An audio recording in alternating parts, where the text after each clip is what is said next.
Now come to the Leader of the Opposition, Keir Starmer. Thank you, Mr Speaker. 3 months ago today, the Prime Minister said, Test and Trace can be a real game changer for us. He was backed up by the Health Secretary, who said, finding where people who test positive are is the single most important thing that we can do to stop the spread of the virus. Yesterday, the Prime Minister said the complete opposite. Standing there, he said testing and tracing has very little or nothing to do with the spread or transmission of the disease. Both positions cannot be right. Which one is it, Prime Minister? Well, Mr Speaker, it is an obvious fact of biology and epidemiology that, alas, this disease is transmitted by human contact or aerosol contact, but it is one of the great advantages of NHS Test and Trace, which we did not have working, alas, earlier in the pandemic. We simply didn't have it in the spring, and the result is that we now have the ability to see in granular detail where the epidemic is breaking out, exactly which groups are being infected. That's why we've been able to deliver the local lockdowns, and that's why we're able to tell now at this stage that it is necessary to take the decisive action that we are, and which I think he supports, or he did yesterday anyway, to drive the virus down, keep kids in school and keep our economy moving. That's the point, Mr Speaker. Starmer.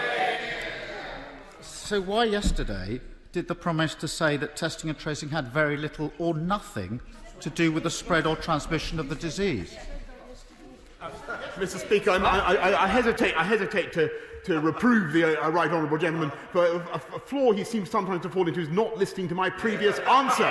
Mr Speaker, I gave a very clear answer. The answer is it is simply, and sadly, it is an epidemiological fact that transmission of the virus takes place by a human contact from person to person. What Test and Trace enables us to do is to isolate the cases of the virus in ever greater detail, which we weren't able to do before, Mr Speaker. And thanks to the efforts of NHS Test and Trace, many thousands of people, trainees, nurses, doctors, young people, members of the armed services, we're not only testing more capacity, testing more than any other country in Europe, but capacity today is at a record high. And I think you should pay tribute to their work. Keir Starmer. Mr Speaker, I listened to the answer that the Prime Minister gave to the questions. That's why I asked him the question, because yesterday he said the complete opposite of what he said today.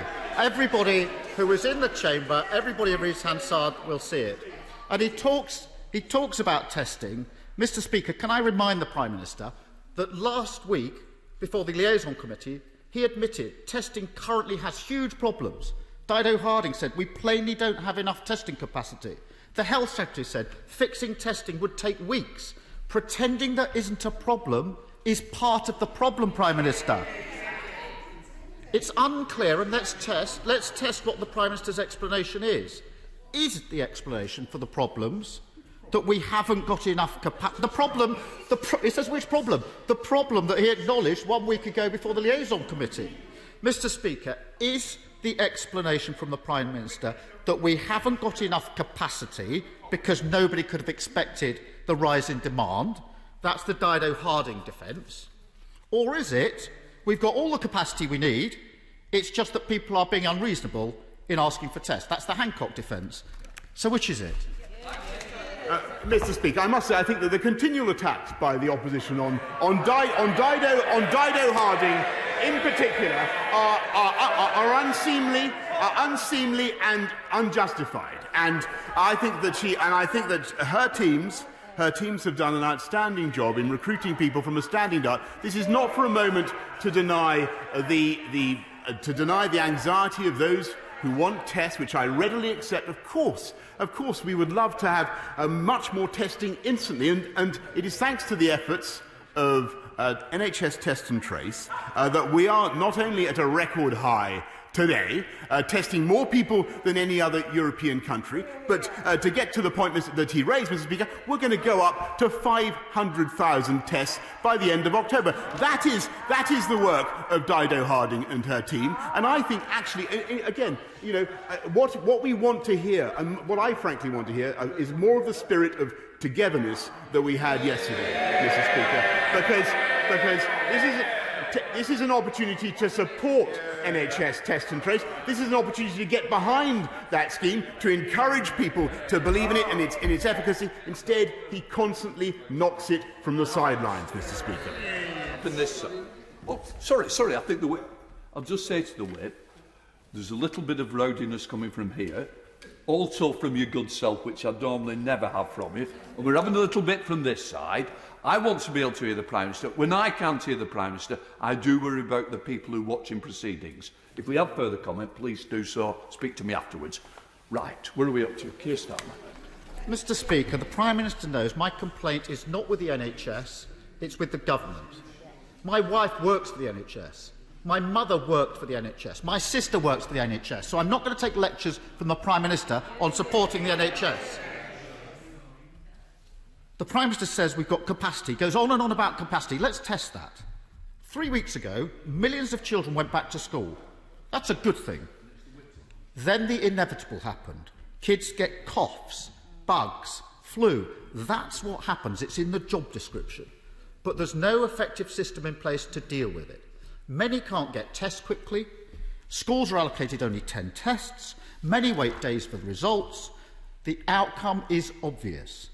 Child and siblings off school, mum, dad or carer off work, and in some cases all year groups off school. How on earth did we get into this mess? Prime Minister. Come on, Mr. Speaker.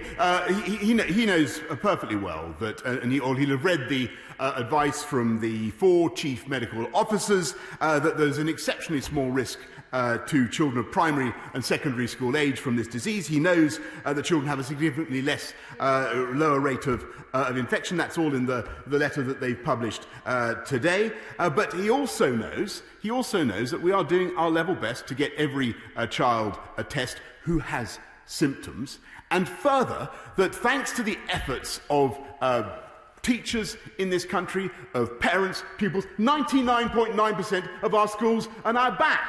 And in spite of all his attempts, I may say, throughout the summer, to sow doubt on the idea that schools were safe.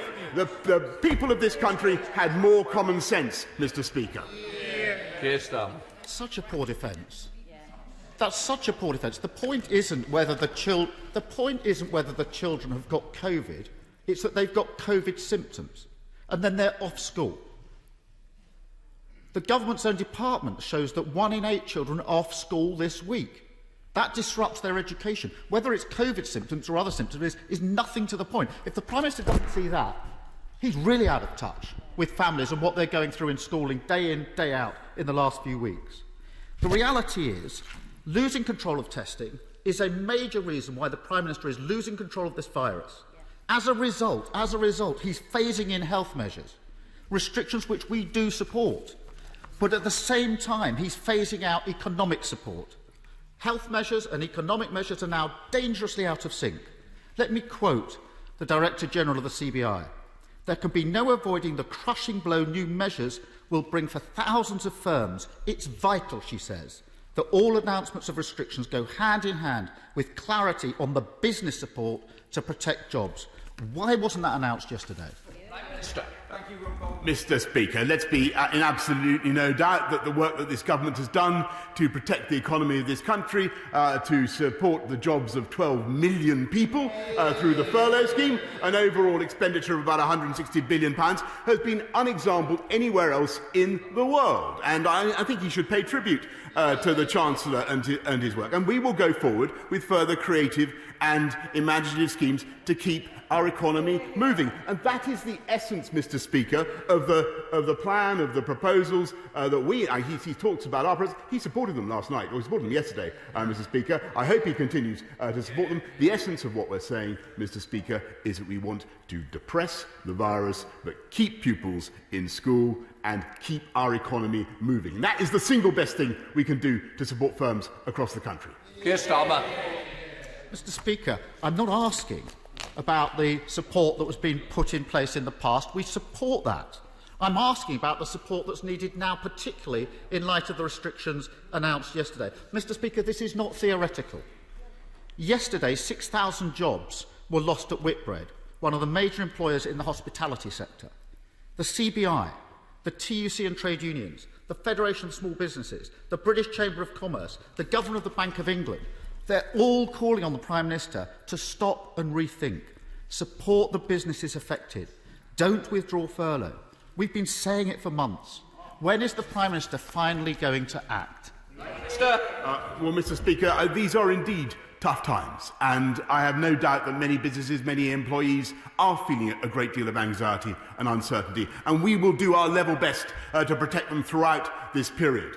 But we will get through this, Mr. Speaker, by precisely the methods that we have outlined and that were agreed upon in this House yesterday. And I may say, I think that what the reality of the opposition position has been exposed. The cat's out of the bag, Mr. Speaker, because it was his shadow education secretary who said of the present crisis, she said, "Don't let a good crisis go to waste." That's the real approach of the Labour Party, Mr. Speaker, seeking to create political opportunity out of a crisis, out of the difficulties and dangers this country is going through, whilst we are taking the tough decisions. The tough decisions to get this virus down, Mr. Speaker, to keep our education system going and to keep our economy moving. He supported it yesterday. I hope he will, in a spirit of togetherness and unity, that he will continue